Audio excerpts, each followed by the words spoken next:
nagsimula to nung tumatakbo kami. So obviously, doon nanggaling yung Runner's Kitchen. Every morning, kasi nag-decide ako na parang, sige, try ko nga gumising ng umaga. Kasi that time, parang gusto kong magbago ng lifestyle. Tapos, naging madalas yung pagtakbo. Dumami yung mga kasama, nakakapag-usap after. So, nagkaroon kami ng idea na mag-put up nung una, mobile truck pa eh. Kasi syempre, after you run or after you work out, naghahanap ka ng makakainan mo at gusto mo na hindi masyadong mag-guilty kasi sayang naman yung tinakbo mo. So, di ba? Doon nagmula yun, yung konsepto nun na makakakain ka ng marami pero hindi ka mag-guilty dun sa kakainin mo because it's not about depriving yourself from eating food and working out. It's about eating the right food.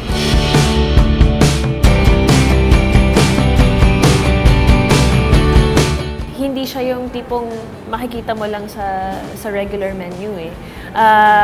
Kumaga fusion siya ng different types of food.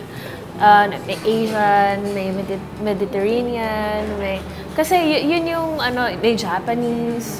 So, katulad nun, yung isa sa mga best sellers namin, yung spicy tuna quinoa roll, 'di ba? Parang pwede pa lang maging maki yung quinoa. So, feeling ko parang wala akong nakikita pang kahit na anong resto na nag-o-offer nun, na nagsiserve nun. So, yung since artist kasi yung mga kapartner ko, talagang kahit sa food, lumalabas din yung pagka-creative nila. So, hindi mo makikita usually yan sa mga ibang restos. I hope you'll visit Runner's Kitchen soon. Follow us on Instagram and Twitter and Facebook page. And I guarantee na mag-enjoy kayo sa food at sa ambience ng resto namin.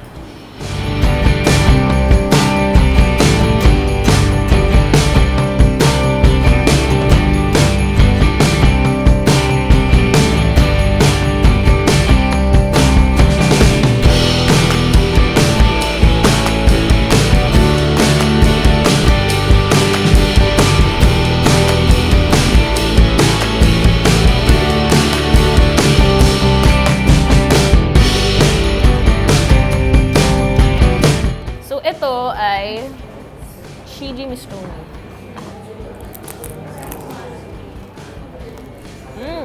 Ba't ganun? Sarap siya. Sarap. Ang sarap. Masarap pala talaga dito, no?